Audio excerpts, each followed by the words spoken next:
राष्ट्रवादीमध्ये अजून एक भूकंप येण्याची शक्यता. बडा नेता भाजपच्या संपर्कात, जयंत पाटील म्हणाले. लोकसभा निवडणुकीच्या पार्श्वभूमीवर महाराष्ट्रात महाविकास आघाडीला खिळखिळी करत जास्तीत जास्त जागा मिळवण्यासाठी भाजपकडून प्रयत्नांची पराकाष्ठा केली जात आहे. शिवसेना आणि राष्ट्रवादीतील फुटीनंतरही महाविकास आघाडीतील अन्य नेत्यांना आपल्याकडे खेचण्यासाठी भाजपकडून व्यूहरचना आखली जात असल्याचं दिसत आहे.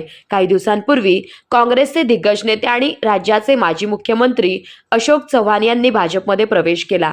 त्यानंतर आता राष्ट्रवादी शरदचंद्र पवार पक्षाचा पश्चिम महाराष्ट्रातील एक बडा नेता भाजपच्या दिल्लीतील नेत्यांच्या संपर्कात असून लवकरच पक्षांतर करणार असल्याची कुजबूज राजकीय वर्तुळात सुरू होती.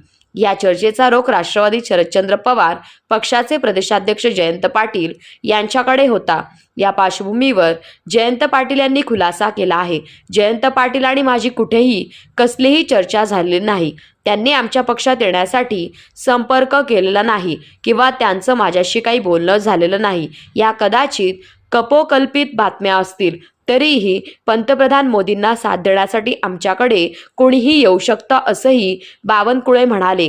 यानंतर आता जयंत पाटील यांनीच भाजपा प्रवेशाच्या चर्चांवर मौन सोडलं आहे. काही कुठे येणार नाही आणि जाणार नाही. माझ्या नावाची चर्चा असेल तर चांगलंच आहे. प्रसिद्धी मिळाली की लोकांसमोर जाता येतं. आपण यावर नंतर बोलू असं म्हणत जयंत पाटील यांनी या सगळ्या गोष्टींवर मौन सोडलं आहे.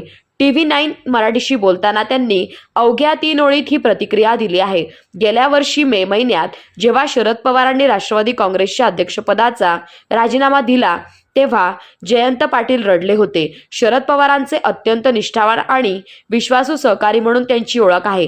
त्यांच्या भाजपा प्रवेशाच्या चर्चांचा विषय त्यांनी अवघ्या 3 ओळींमध्ये संपवला आहे. प्रतिनिधी शुभदा भिंगार दिवे, ब्युरो रिपोर्ट, महा 24 न्यूज, अहमदनगर.